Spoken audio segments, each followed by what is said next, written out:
Welcome to my video on 14-3, Right Triangle Trig, the last new information video of the year. The lesson for today is going to be a mix of review and stringing all of that review together so that we can answer any type of question thrown at us. So we will be using right triangles to do this, and the do now is a review question. It states, an angle theta is in standard position, and its terminal side passes through the point 16, negative 14. Find the exact value of cosecant of theta. Okay, so what should we remember? Well, we do need to remember what it means to be in standard position.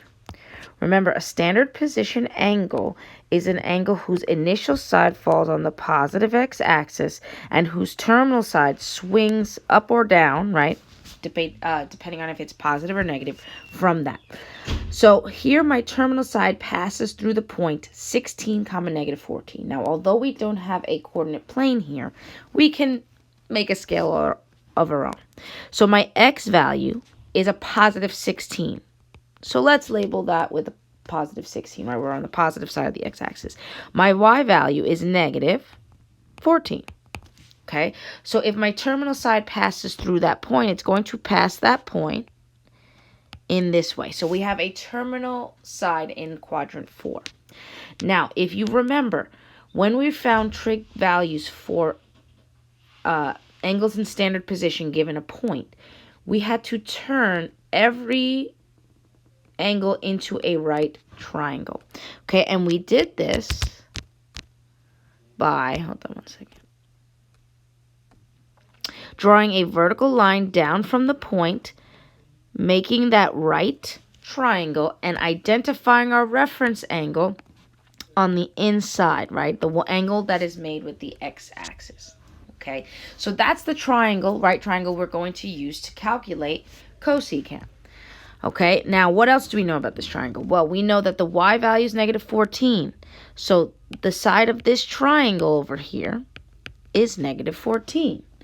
We also know that the x value is 16. So the side of this triangle over there is 16. The only thing we don't know is the value of our hypotenuse. So do we need that? Well, we're looking for cosecant. Cosecant, if you remember, is the reciprocal of sine. Okay, so since we're working with right triangles, we're going to go back to the ratios using opposite, adjacent, and hypotenuse. So if sine of theta is equal to opposite over hypotenuse on a right triangle, cosecant is equal to hypotenuse over opposite. So unfortunately, we do have to do the calculations to find this value. So what are we going to use to find that? We're going to use the Pythagorean theorem. A squared plus b squared is equal to our hypotenuse, c squared. So 16 squared plus negative 14 squared is equal to c squared.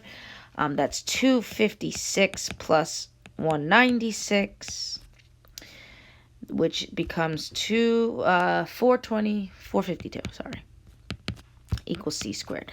To find this value, we're going to take the square root of both sides, and because it is a hypotenuse, we only need the positive value.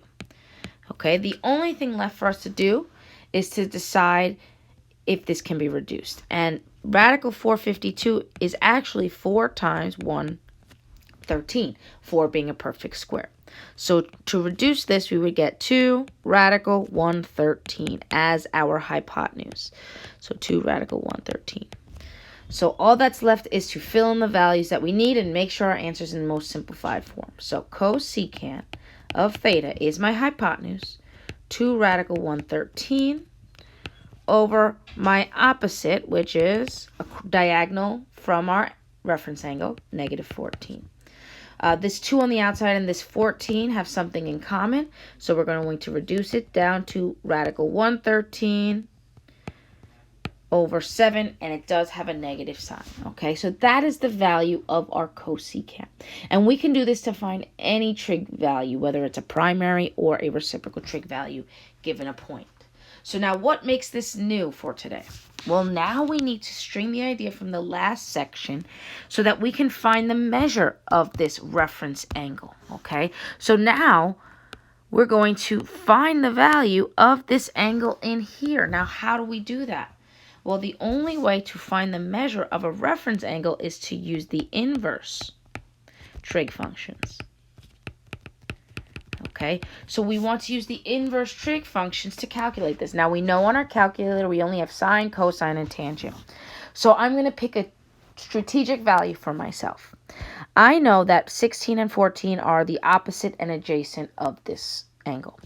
So if I look at tangent, which is opposite, negative 14, over adjacent, which is 16, I can use the inverse trig function of tangent to find the value of this angle. Okay, so when I do that, I get negative 41.2 degrees. Okay, so now that should make sense because we are talking about a negative angle going down from the x-axis. Now that's the measure of the angle itself, but if we're just talking about reference angles are always positive, so we can leave that at 41.2. Okay, so the measure of that angle is 41.2 degrees. So that's the extra layer of these questions where we are given a point through the terminal side. Okay, so what else can we string together? Well, of course, we need to reference our unit circle, right? How does the unit circle play with all of this? So the terminal side of an angle in standard position intersects the unit circle at P negative 1/3, comma, y. So the x value is negative 1/3, y value is to be determined. And we are in the second quadrant. First thing they want us to do is to find the value of y. Well, let's remember something first. What does it mean to be on the unit circle? Well, that means if we are on the coordinate plane on the unit circle and we have x is equal to negative 1/3, we know that the radius of that circle is 1, right? Because that's the idea behind the unit circle. We have a radius of 1.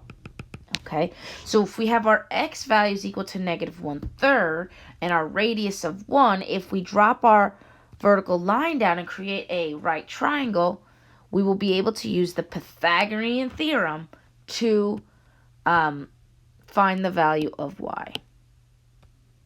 Okay, so let's do that. So a squared plus b squared is equal to c squared. What's my a value? Negative 1/3. My b value is to be determined. My c value is 1 squared. So 1/9 plus b squared is equal to 1. We subtract 1/9 from both sides. We get 8/9, and we take the square root of both sides, leaving me with b equal to plus or minus radical 8 over 3. This radical 8 can be reduced to 2 radical 2 over 3, plus or minus. Okay, so we have our most reduced form of y, and what's left to do is to determine if we're going to take the positive or the negative. Okay, and that's going to depend on what quadrant we're in. So if we are in quadrant 2, which is over here, okay, my y values are positive. Okay, so if that's the case, that means we are going to take the positive value of this side. Okay, so what is the value of y? It's positive 2 radical 2 over 3. Okay. Part B, find the value of the reciprocal trig functions. Okay, so now what do we have to remember about finding the trig function? Yes, we can use the triangle and use opposite over adjacent, etc. But let's remember, when we're on the unit circle, it can be even easier than that. Okay, on the unit circle, we've talked about how every point is cosine, comma, sine, meaning our x value is equal to cosine and our y value is equal to sine. So what can we do here? We can use that with our reciprocal trig functions. So let's start with secant. Secant is equal to 1 over cosine.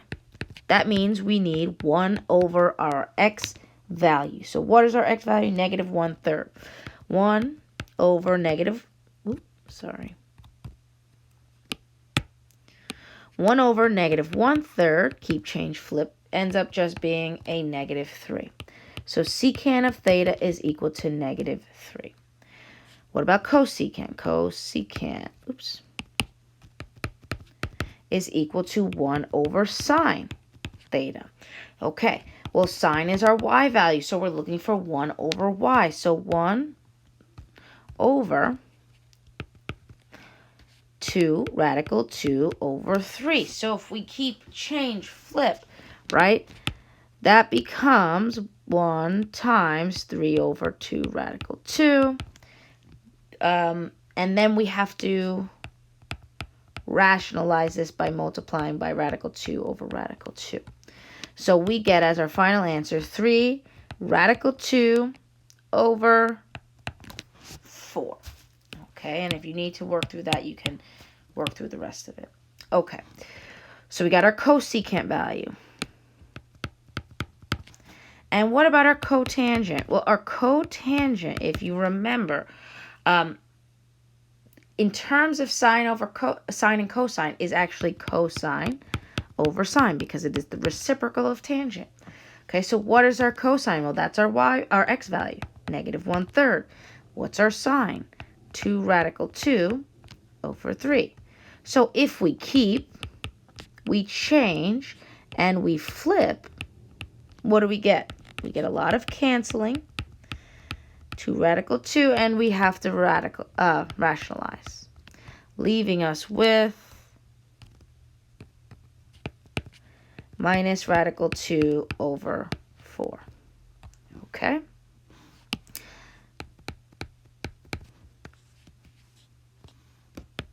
So we have those 3 values. And let's move on to our last. What is the value of the reference angle? So we're looking for the angle in here. Well, we can take any one of these trig functions and do the inverse trig function to find our answer. So if sine, let's use the easiest one. Cosine is a nice simple fraction. So cosine of theta is equal to -1/3.